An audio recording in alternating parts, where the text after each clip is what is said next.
back to HOMTV's Women's History Month interview series. I'm Mackenzie Decker. Today, I'll be interviewing Amber Clark, who is the Neighborhood and Economic Development Director for Meridian Township. Amber, thank you so much for joining me today. Thank you for having me. Of course. So to get started, I'll ask you the first question. Just tell me a little bit about your background. I am a communications major, bachelor's from Michigan State with public relations specialist focus.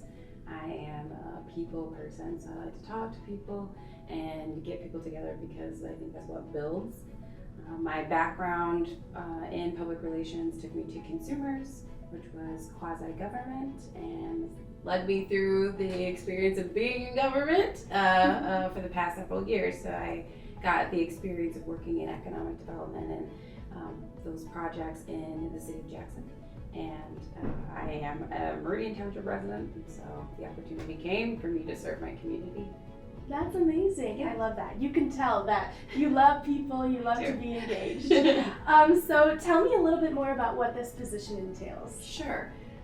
Economic development is the practice of utilizing what resources that you have within, whether or not it's an organization or in our case, the municipalities or the limits of Meridian Township, finding ways to enhance, attract, and improve what small businesses can do, but that kind of full circle of how the economy works is we need places to live, we need businesses to come in to provide jobs, we need the schools to be able to maintain their capacity and also for families to have houses to live in. So it's just this wonderful circle of life. My 8 to 5 is managing that, so managing those programs as well as focusing on the day-to-day tasks of the Downtown Development Authority, Corridor Improvement Authority, and Economic Development Corporation. Amazing, awesome. You keep the ball rolling. We have. So what was your path to becoming the Neighborhood and Economic Development Director? So, like I said, I graduated from Michigan State, and I managed to, after about a year and a half in some other areas, work for Consumers Energy. That gave me my training and skill of working with people, having a specific project or focus to communicate to a group of people and trying to get people engaged in that. I found that I really loved that, and that not only did it fill something for me to do as a task and grow those skills, but it also made me feel good that I was doing something to help people in a capacity where we all need heat, we all need electricity. My services were focused in the city of Jackson while I was working for consumers, and I had to work with other people in government, and I was invited to sit at the city council and sit with council members and their mayor, and definitely felt a little out of place. And but they were impressed by what I had to say and my conviction, and then they created and offered me a position for the city of Jackson. So I decided to commute. That's how great it was as an opportunity for me and my family, for me to learn something new and be more connected. And in those 2 years, I really learned government and learned the challenges, but also the unique ways that government can interact with public and what their positions are. But again, I was commuting, and so an opportunity opened up in Meridian Township for economic development. Meridian's got these huge projects. We've got a lot of growth going on. We're a beautiful, wonderful family town. When it came as an opportunity, I'm like, definitely gonna take that. As I was during COVID, so a very interesting time for me and my family. My son was at home school, and I thought, this is where I need to be. I need to be closer to home, and I still get to do all the wonderful things I'm doing by building and working with people and filling that warm, fuzzy spot in my heart that I'm doing something good. I love that. I love how you bring up that it was meaningful to you. I think that that's one of the most important things you can do when pursuing a career, right, is do something that fuels you and that you have a passion for. Yes. And that really shows through your success. So I love that. And were there any obstacles that you faced on your journey to becoming the Neighborhood and Economic Development Director? And if so, what were they? Life is full of obstacles. And I think it's your perception of an obstacle. I wouldn't say, oh, I was dying to get here and I couldn't get here, and there were mountains that I, overcame. There are always obstacles. Absolutely. You're always faced with challenges, and I think how you see yourself through those challenges, recognizing that there might be limits that you can't overcome. So it was a challenge to commute 45 minutes every day. It's an hour and a half out of my day. That means after school activities for my son I would miss. And at the same time, I got to read so many books on tape and get so into podcasts. I was into Michelle Obama's podcast. I was into all of them. And now I feel like I'm completely disconnected from podcasts because I'm 5 minutes from home. So I think life, when it presents you with opportunities, you're going to find that new space in of itself a challenge. Moving from working in a realm of the city of Jackson, it's a different culture, it's a different history. They have a huge industrial, commercial industry that Meridian Township does not have. So that in of itself is understanding really, what are the new challenges for me. Getting a career in 2019, when I really started my pursuit of my career, as a woman, you are thinking, how do I balance the desire to have a personal life with having a career? I think financially, most families need a dual income or find it plausible and it wonderful for them to have two sources of income.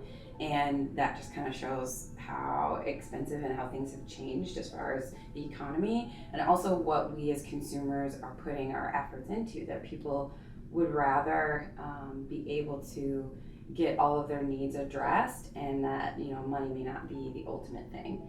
And so I think that will always remain a challenge for a man or a woman, is how do you give of yourself and still get what you need for yourself.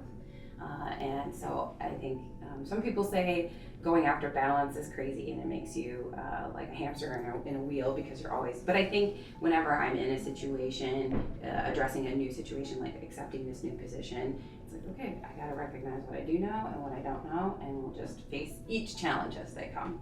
Absolutely, and I think that's something that everyone can relate to, like you said, man or woman, old or young, is that strive for balance. Mm-hmm. It's so hard. Mm-hmm. Work-life balance, all of it. Mm-hmm. And so it's amazing that you've been able to take opportunities as they come and make it work for you. Yes. It's all about, showing up and Yes. making it work. Yeah, exactly. And what are some things that you admire about other women in your life? I liked this question. It's like, I think we could go on forever. I know. I think it's how women approach each other. When I was a young woman, like teenage, I used to think, man, women are so great because we have a very high standard. And so we place that very high standard upon ourselves. And so because we know every woman in their head is like, I need to be like way up here, we all internalize a sense of defeat when we're not this idealized woman. The wonderful thing about a lot of the women that I admire is that there's like cross admiration. That usually when it's a woman I admire, they admire me back for a lot of the same things. And so it's just this beautiful thing of like, you're so amazing. And they're like, you're so amazing. We kind of build upon the love. My inspiration from my idolized women in my life, definitely my mother. She raised me to be a public servant without really trying, but she tried really hard. It's amazing how she ended up landing me in government when I specifically told her I wasn't going to be. So I can't believe she's right.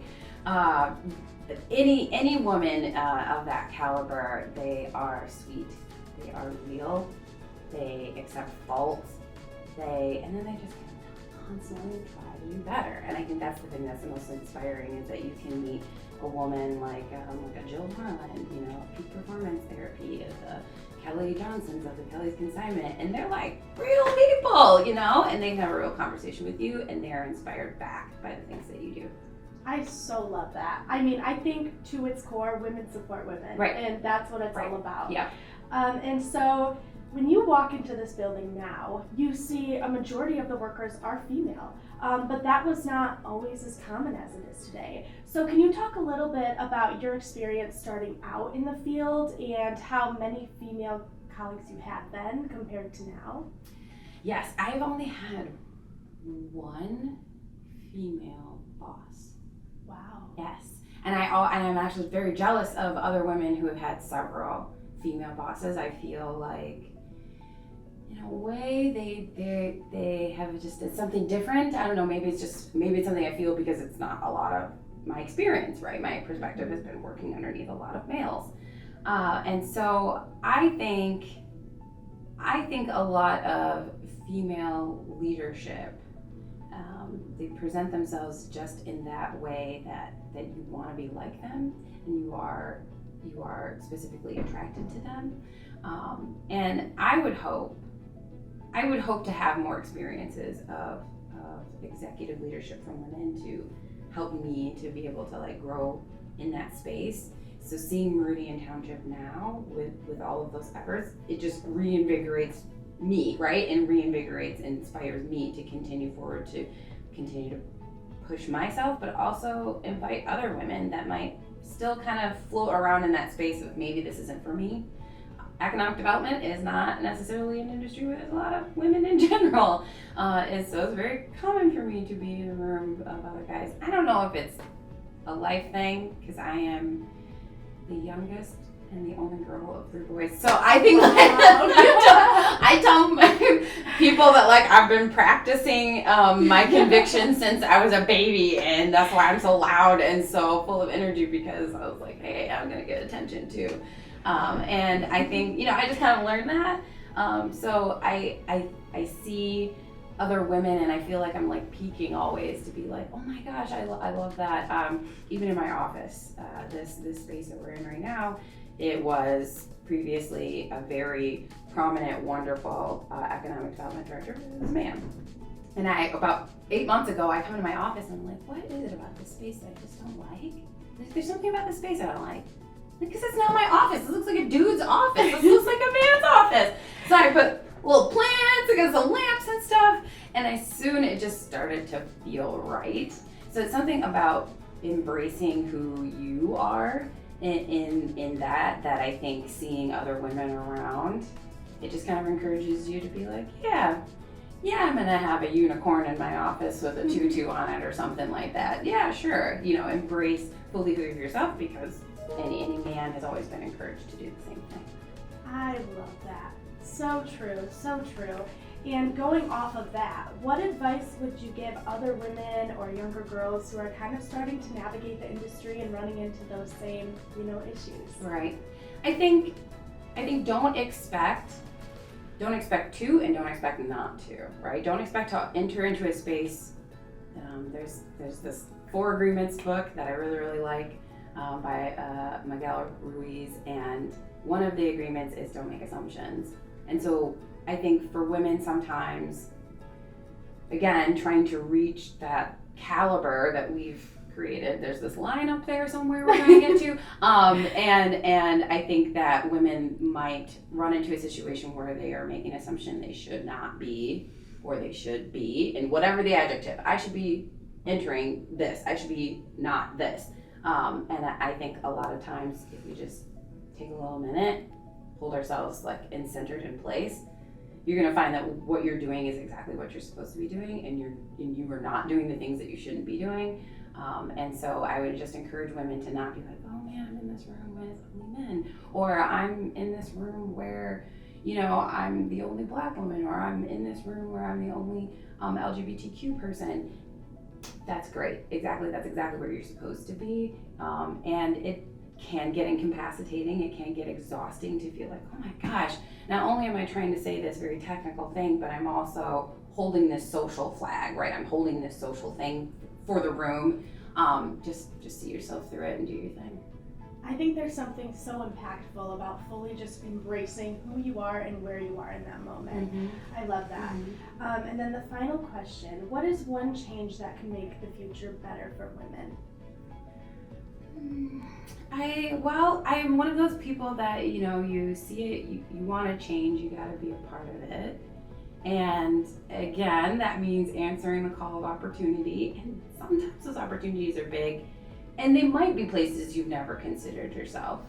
I would encourage other women to just consider the possibilities. If someone says, I think you should be on this board, and you're like, I've never been on a board or anything. Why should I be there? You let the imposter syndrome come in and convince yourself that you shouldn't be there. You've already crossed off an opportunity where you might learn a whole skill. Another thing that, has been recorded and researched is that women will feel like they need all of the skills in order to do something. And I have gotten great advice from a male leader before that said, when you're in a position, you're not working for that position. So me right now, I'm not working to become the economic development director. I already am. I'm working for that next, whoever she is. I don't even know who she is yet. Whoever that title person is. So whatever positions we're working for the next one. So you already have the skills you need when you make it to that level. So don't discount yourself. I love that. I love that. There's something so important about believing in yourself and knowing that you deserve to be exactly where you are. Yeah, absolutely. Amazing. Thank you so much again, Amber, for joining us for this series, and we appreciate your continued and dedicated work that you put forth for Meridian Township. Anytime. I love this community. I love what I do. Thank you. And you can tell.